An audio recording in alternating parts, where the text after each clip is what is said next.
what's up guys? So for today's video, we're going to explore the Baguio. So it's January, sobrang lamig ng panahon ngayon dito.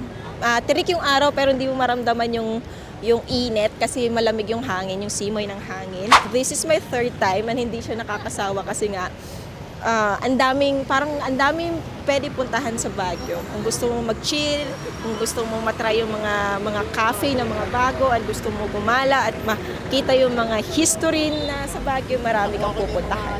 So samahan niyo ako guys, let's go! Okay, let's go.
Ayun, dumating na yung order namin guys. Ang bilis lang. Hindi na kami nag-antay ng sobrang tagal. Akala ko matagal kasi sobrang daming tao na kumakain. Pero ang bilis. In-order namin is canton. Yan. Tsaka buttered chicken. In-order namin yung buttered chicken kasi sikat daw to sa Good Taste. Tikman natin. Kasi sabi nila masarap daw to. Ah! I'm so clumsy.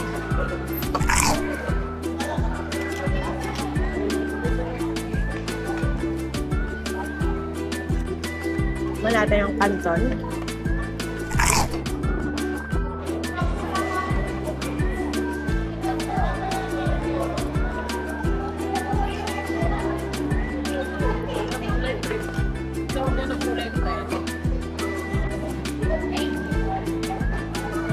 In fairness, masarap yung canton Kasi kung titingnan mo yung canton, ano siya eh, alam mo yung, ayan, napaka-plain ng kulay. Pero napaka-perfect ng pagkaluto ng vegetable nila kasi hindi overcooked. And then yung karne nila, masarap din. Hindi ko alam kung ano masasabi ko sa buttered chicken. Ayan siya. Basahan. Oo. Kailan ko lang basahan. Ako hindi lang kasi. Ay, hindi lang. But sure, hindi ko pinapakan. Hindi pinapakan. Siguro kung i-rate ko yung buttered chicken, I think 7 out of 10. Kasi parang hindi ko ma-taste yung juicy ng chicken. Di ba dapat pag buttered chicken, malalasahan mo yung butter? Hindi ko alam pero parang hindi ko malasahan yung butter. Tsaka yung chicken niya parang kanina pa siya niluto. Kaya siguro ang bilis i-serve kasi niluto na nila kanina pa. Siguro masarap to pag bagong luto. Pero so far, masarap siya. Hindi lang same dun sa expectation na nakikita ko sa social media. Pero alam mo yung canton dito, you must order.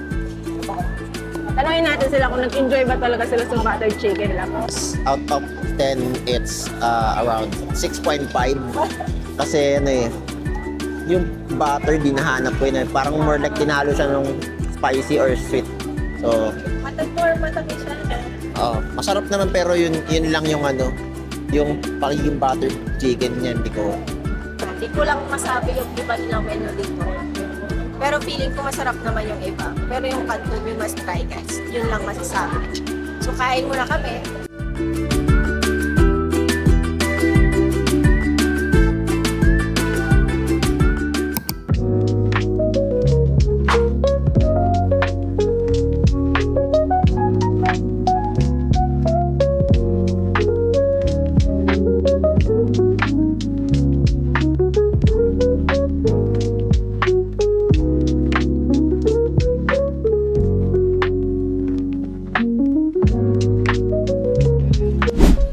So yun, natapos na kami kumain ng lunch namin. Dito kami ngayon sa Bornholm Park, lakad-lakad. Masarap maglakad dito kasi ang lamig ng hangin. Hindi ka pagpapawisan habang naglalakad ka. Kaya di mo mararamdaman yung pagod.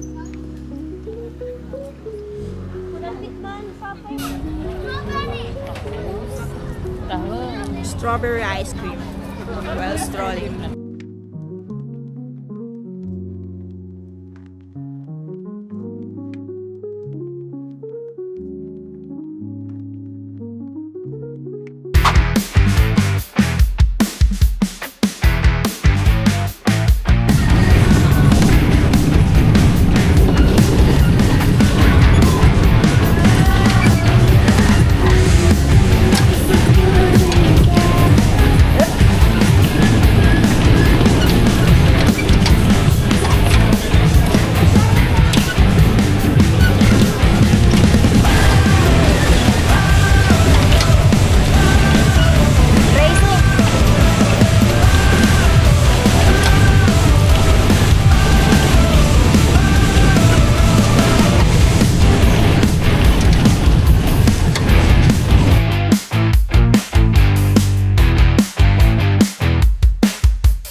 Hey guys, this is our second day and we're going back home mamayang 4 p.m. Sadly, makakamiss din yung Baguio. As a third timer, ang sarap pa rin mag-Baguio, hindi pa rin nakakasawa. And I recommend guys dito sa Tom and Tom's. Ang sarap ng food nila and coffee and everything.